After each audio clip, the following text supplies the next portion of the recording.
Okay, kids, picture this. You wake up before dawn, not to the gentle buzz of your alarm clock, but to the harsh voice of your master, demanding you fetch water from a well that's half a mile away. You're only 8 years old. Your hands are already calloused from months of manual labor, and you haven't seen your parents in weeks because they were sold off to different owners. Welcome to childhood in ancient Rome, where being a kid meant having all the responsibilities of an adult with none of the legal protections, and where your biggest worry wasn't failing a math test, but literally failing to survive another day. If you think modern helicopter parenting is intense, wait until you hear about Roman fathers who had the legal right to kill their own children, and a society that treated most kids like tiny, expendable workers rather than precious bundles of joy. Welcome back to Ancient Rome Revisited. I'm your host, Marcus Aurelius, and I must say that I'm very grateful my children didn't have to suffer what the peasant children in ancient Rome lived through. Today, I'm going to tell you the story about the millions of ghost children who built the Roman Empire with their bare hands, then vanished without a trace. Before we begin, though, if you love Roman history and want to learn more about the trials and tribulations of the people and the Republic of Rome, then click the subscribe button now and you'll never miss another episode of Ancient Rome Revisited. If you have just clicked subscribe, then I, Marcus Aurelius, thank you. Now, let's look at the horrific life of peasant children in ancient Rome. Word of warning, this story is not for the faint-hearted. This is a horror story that no child should ever have to live through ever again. You see, when we think about ancient Rome today, we usually picture gladiators, magnificent architecture, and powerful emperors conquering the known world. But behind all that glory was a civilization built on the backs of millions of children who lived lives that would make even the worst modern child labor violations look like a summer camp. Roman childhood wasn't just tough. It was a brutal crash course in survival that would make Navy SEAL training look like a relaxing spa retreat.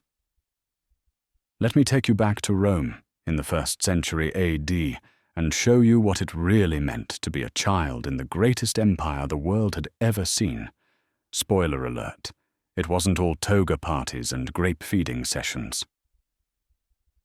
The harsh reality of Roman childhood. First, let's get one thing straight. The concept of childhood as we know it today simply didn't exist in ancient Rome. There was no magical transition period where kids got to be kids. Roman children were essentially viewed as miniature adults who happened to be shorter and less experienced. The moment you could walk and follow basic instructions, congratulations, you were now part of the workforce. For the vast majority of Roman children, especially those born into slavery or poverty, life began with a brutal reality check. Imagine being 5 years old, and instead of learning your ABCs, you're learning how to milk goats, tend sheep, or work in the family shop from sunrise to sunset. There were no child labor laws, no mandatory education, and certainly no concept of me time or play dates. The Roman legal system was particularly harsh when it came to children. Roman fathers possessed what was called patria potestas, essentially absolute power over their children. This wasn't just about grounding them for bad behavior. A Roman father could legally sell his children into slavery, abandon them at birth, or even execute them if he deemed it necessary. Imagine telling your dad you forgot to take out the trash, and his response being, "Well, I guess it's time to exercise my legal right to end your existence." Talk about strict parenting. The daily grind, work and responsibilities. Now, Let's dive into what a typical day looked like for different Roman children, because the experience varied dramatically depending on whether you were born into wealth or poverty. The poor and enslaved children. For children born into slavery, which represented roughly 30% of the Roman population, life was a relentless cycle of back-breaking labor. These kids didn't have alarm clocks. They had overseers who would wake them before dawn with a kick or a shout. By age 6 or 7, slave children were expected to contribute meaningfully to their master's household or the business. Rural slave children had some of the most physically demanding jobs. Picture a 7-year-old boy whose daily routine involves herding sheep across miles of countryside, carrying water buckets that weigh almost as much as he does, and helping with the harvest during peak seasons. These children would spend their days bent over in fields under the scorching Mediterranean sun, picking olives, grapes, or grain. Their small hands were actually considered advantageous for certain tasks. They could reach into tight spaces to harvest crops that adult hands couldn't access. In urban areas, slave children faced different but equally challenging work. They might spend their days in workshops, learning trades like pottery, metalworking, or textile production. But learning is a generous term here. It was more like being thrown into the deep end of industrial labor. A 9-year-old might spend 12 hours a day hunched over a potter's wheel, their fingers bleeding from the constant contact with clay, breathing in dust and fumes that would eventually destroy their lungs. Some of the most unfortunate slave children worked in the mines. Roman mining operations were essentially death sentences carried out slowly. Children as young as 8 would be lowered into narrow mine shafts because their small bodies could fit into spaces that adults couldn't navigate. They would spend their days in complete darkness, breathing toxic air, carrying heavy loads of ore, and facing the constant threat of cave-ins. The average life expectancy for a child working in Roman mines was measured in months, not years. Female slave children often faced additional horrors. Many were forced into domestic service, where they would be responsible for everything from cooking and cleaning to caring for their master's legitimate children. But the worst part? Female slaves had no protection against sexual abuse from their masters or other household members. A 12-year-old girl might find herself responsible for managing an entire household, while simultaneously being treated as property that could be used and abused at will. The working-class children. Even children born to free but poor families didn't have it much better. Roman society operated on the principle that everyone had to contribute to survive, and children were no exception. In a typical working-class Roman family, children would start contributing to the household economy as soon as they were physically capable. Boys from poor families often followed their fathers into trades. If your dad was a blacksmith, congratulations. Your childhood would be spent pumping bellows, hauling coal, and gradually learning the trade by burning yourself repeatedly on hot metal. If your father was a construction worker helping build Rome's famous monuments, you'd be right there beside him, carrying tools, mixing mortar, and doing whatever dangerous task was deemed appropriate for someone your size. Roman construction sites were essentially unregulated danger zones. Children would climb scaffolding made of rope and wooden planks, carry heavy stones, and work with tools that could easily maim or kill them. There were no safety regulations, no protective equipment, and no workers' compensation if you got injured. If you fell off a building and broke your leg, well, that was just your bad luck. Girls from working-class families typically learned domestic skills, but this wasn't like modern home economics class. A 10-year-old girl might be responsible for managing the entire household, while her mother worked outside the home. This included cooking over open fires. Try explaining burns from a wood-burning stove to your modern friends. Cleaning without any modern conveniences, and often caring for younger siblings. The textile industry was particularly demanding for young girls. They would spend their days spinning thread, weaving cloth, and dyeing fabrics using chemicals that were often toxic. The work required incredible precision and long hours of repetitive motion that frequently led to permanent damage to their hands and backs. The merchant-class children from merchant families had slightly better lives, but better is relative when we're talking about ancient Rome. These kids still worked, but their labor was typically focused on the family business rather than pure survival. A merchant's son might spend his days learning to read, write, and do mathematics, but not for the joy of learning. These were practical skills needed to manage inventory, negotiate deals, and keep financial records. Between lessons, he'd be expected to help in the family shop, loading and unloading goods, dealing with customers, and learning the art of Roman commerce. Merchant families often traveled for business, and children were expected to come along and contribute.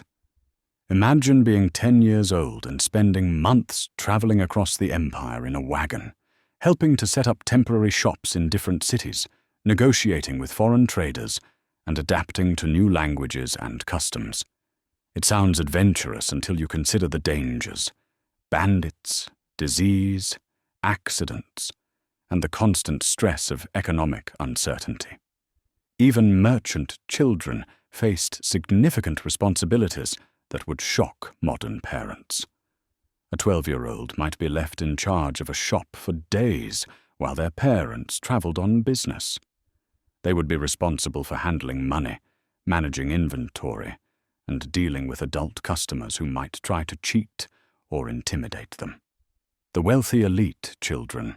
Now you might think that children from wealthy Roman families had it made, and compared to their poorer counterparts, they definitely had advantages.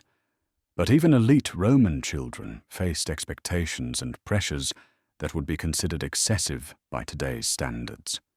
Wealthy Roman boys were expected to become leaders, and their education reflected this expectation.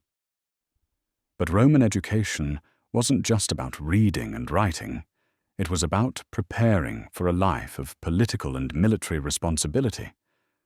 Boys from elite families would study rhetoric, philosophy, law, and military strategy, but they were also expected to demonstrate their learning through practical application. A wealthy Roman boy might find himself giving public speeches at age 12, expected to debate complex political issues with adults, and required to demonstrate his worthiness through various challenges and tests.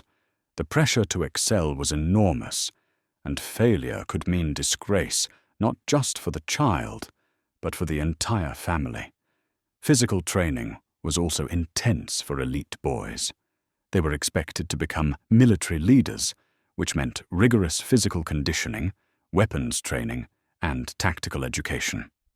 Imagine being 10 years old and spending your afternoons learning how to use a sword, practicing military formations, and studying the strategies of famous generals. There were no participation trophies in Roman military training. You either excelled or you were considered a disappointment. Wealthy Roman girls faced different, but equally demanding, expectations. They were being prepared to become the wives of important men, which meant they needed to be educated, cultured, and skilled in managing large households.